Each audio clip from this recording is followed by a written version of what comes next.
Hi everyone, I am Dawn Smith, and my change initiative proposal revolved around how to better support teachers, specifically new teachers, by building instructional capacity that moves beyond scripted curriculum. So, for my problem of practice, one of the first things I did to create a theory of action is I started by looking at what students can or cannot do, worked backwards, what can we do for teachers, and what learning needs to happen for teachers to better support students, and that is how I developed my problem of practice. So, how do we create instructional conditions where teachers feel supported and confident enough to move beyond just fidelity to the curriculum and move toward fostering student thinking? So we have a lot of resources. We have a scripted curriculum, which, if not used correctly, could lead to more procedural completion and recall rather than student thinking. If a teacher has a limited view on what formative assessments can be or what they can look like, then student understanding can decrease. And recently, we have had an increase in alternatively certified teachers. So these three things kind of work together for me to develop the problem of practice.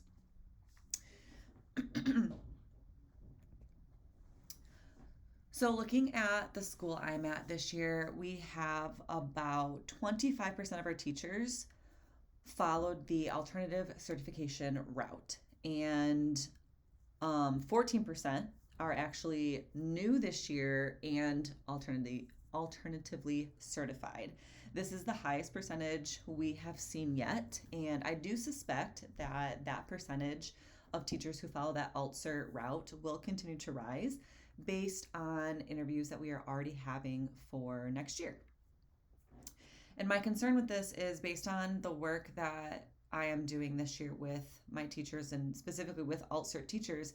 They might not have a base understanding of content or instructional strategies, which can lead to more time being spent prepping for those things, which is a concern for teacher burnout. And we want to make sure that teachers feel supported and have strategies that they can use regardless of what type of curriculum they're looking at.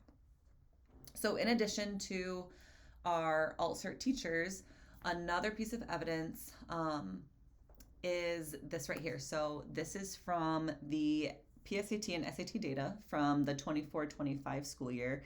And we can see that only 25% of the juniors last year were at grade level or above. And that is significantly low. So there is some sort of gap between what's happening in the classroom versus how students are performing on these tests. When we focus on teachers and that part of our problem, we can see here two pie graphs. So each teacher gets evaluated and it's reported to the state by their deans. So there is a data category in the evaluation, and that category is broken into subcategories. Two of the subcategories are shown on the screen. So the first one on the left, we're looking at analyzing data, and there's very specific requirements for each category. But about 25% of our teachers are in the ineffective or developing category for just analyzing data. Then if we look at the pie graph on the right, about 32% of our teachers are in the ineffective or developing category for implementing some sort of response to the data that they are collecting. And that is, more than a quarter. And so we are not meeting students where they are at, which can cause that gap in student understanding. So how we're going to do this is we are going to come up with a comprehensive plan. And I read the instructional playbook.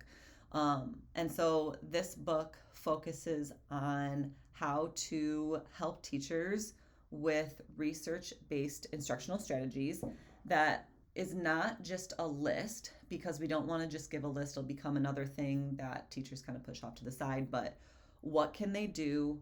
Why can they do it? And how can they do it based in research? And the instructional playbook is essentially a glossary of instructional strategies or classroom management strategies that could be at a teacher's fingertips. And so if they're doing something in 1 hour, realize it's going great, the next hour it's not, what is something that they could pivot with to help that new class? And something that stood out when reading this book is we have to remember that each class is its own unique learning culture. So the same thing might not work with the same students later on in the same day. And so we need to have these things in our back pocket that we can use. And we have a lot of great teachers and educators in our building that can help with coming up with ideas for strategies that have worked for them sometimes or that they would like to try. So the full plan has 4 parts because we know that if we change one piece of the instructional core, we actually need to change all pieces. So having a canned curriculum is a great resource and a great support for teachers and educators, but that is not something that is going to be the end-all fix-all. So we need to come up with a comprehensive plan. And the first part of that plan is the instructional playbook, which I kind of talked about before, but research-based strategies for instruction and classroom management. And that instructional playbook is actually going to be utilized in professional development sessions as well as coaching cycles. And the goal is to help promote teacher reflection on the strategy that they used, the strategy that they chose, and analyzing the data from that strategy. Because we need to adapt that scripted curriculum to meet the needs of students in our classroom. So how we respond to data, both formal and informal, could be included in this instructional playbook because not every class is the same. The next part of the implementation is focusing on protected collaboration time, and there's 2 pieces to this. So the first piece is the new teacher support committee. So every teacher is a part of a committee after school on Mondays, and so it is not extra time for new teachers.